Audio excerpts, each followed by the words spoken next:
On this, the day of the British Grand Prix, he is my perfect guest.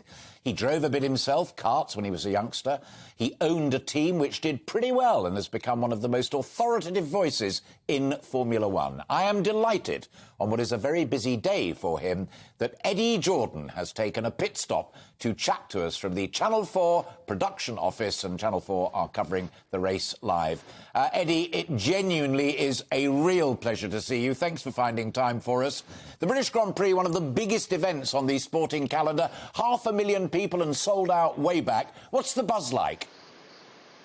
Well, it's just remarkable, the turnaround in some respects, because I think Britain wasn't sure where Formula One was going to, but this sort of resurgence, as you rightly say, over 400,000 people over 3 days, it's remarkable. The only thing on the downside is that traffic is appalling, but that's just a tiny consequence of the great joy. It's sunny here today. Yesterday was cold, and we're going to get a dry race. So are we going to get a British winner? I'm not so sure, but nevertheless, I know that we've got three great young boys coming here, and each of them could have a chance. But my guess is that Lewis Hamilton is on the way back.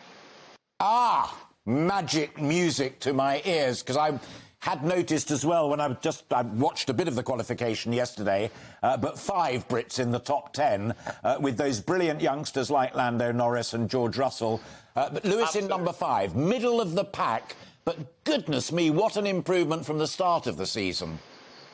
Well, I think the problem is that I think Lewis had made such a great car out of what he had in the last number of years. And of course, the rules changed. All things changed in terms of suspension, aerodynamics, and it's kind of cut the team out a little bit. But, you know, George Russell has proved everybody wrong. What he has done, and to out-qualify Lewis at this stage, has been remarkable. However, since the last race in Canada, Lewis finishing on the podium, I've seen a little bit of a spring in his step. I think there's a bit more about Lewis, and he wants to fight for this championship before it becomes too late. And of course, Max is running away with it, so he really needs to change things here. Yeah, fascinating. And as I say, we've talked about it before. You know, I'm a big fan of Lewis, both when he was at McLaren and now that he's at Mercedes.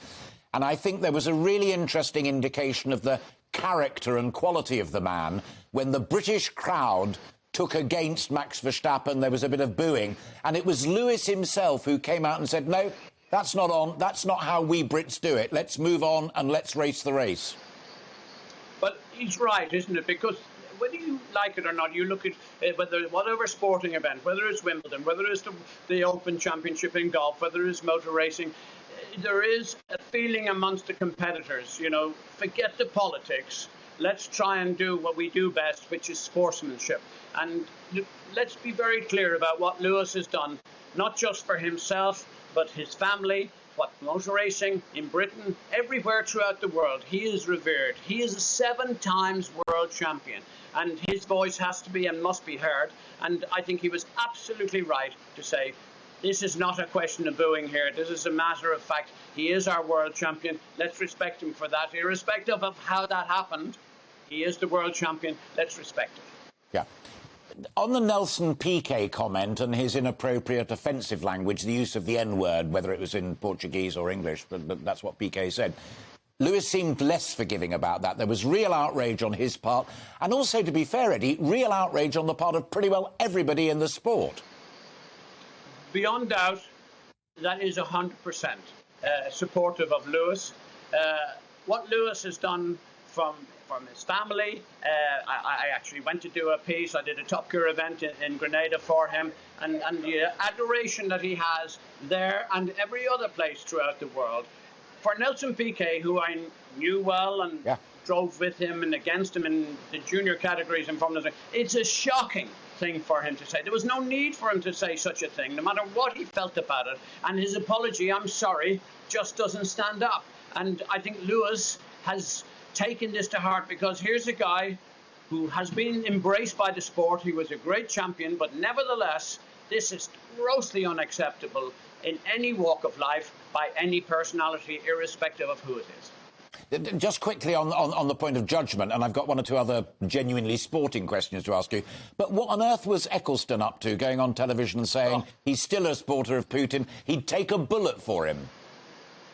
That's that's just unfortunately. I'm quite certain Bernie didn't quite either understand what he was saying or he was asked in a different. I'm not trying to defend him because it's undefensible. You cannot defend a reply like that. Bernie, who I am a big supporter of, I was shocked.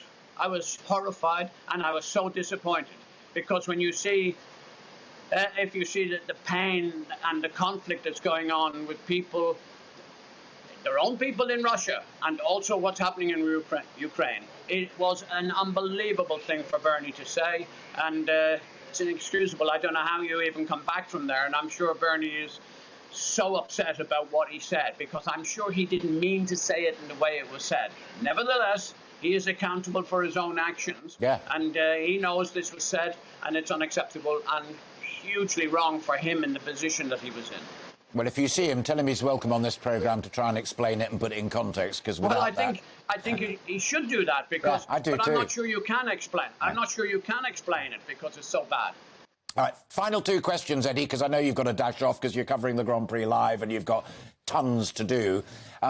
When you were team owner and also when you were just around the circuits, you have had some of the absolute greats driving from you. Michael Schumacher, Ayrton Senna taken from us far too soon. Lovely Nigel Mansell, who I saw on telly the other day. And my great friend Damon Hill, who himself was a world champion. You said earlier on that Lewis was a great. Is he, as we jokingly say, GOAT, the greatest of all time so far? Well, you know, he's still driving. We have to wait to see. For me, he's better than Michael Schumacher because I don't think he played as many politics.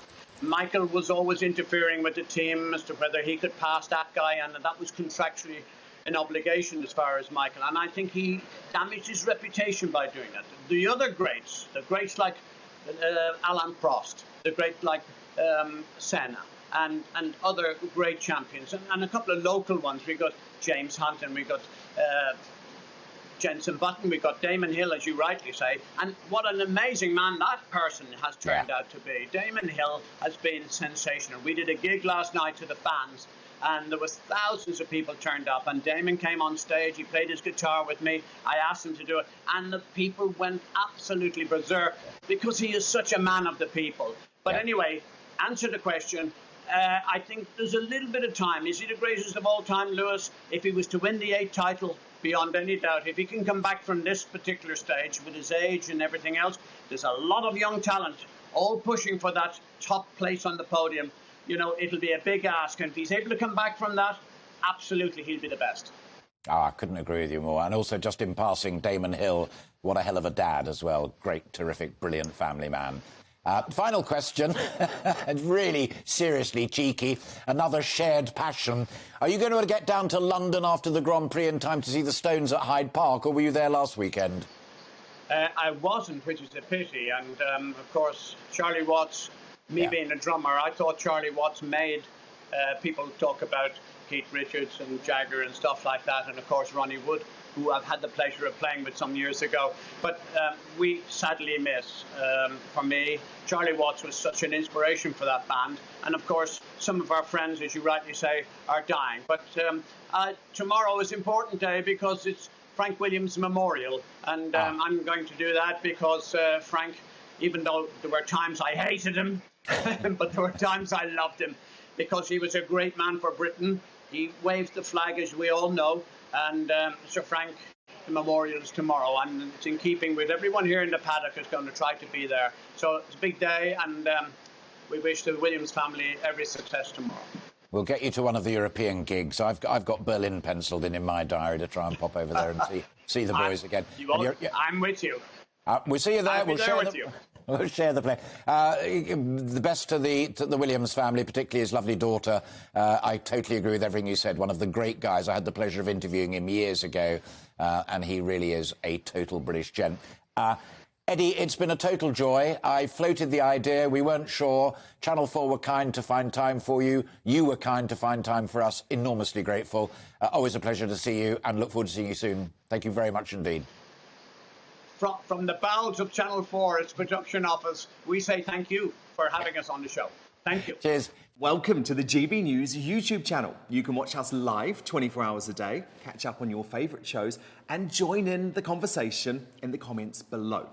Don't forget to subscribe and you'll never miss any of our exclusive content.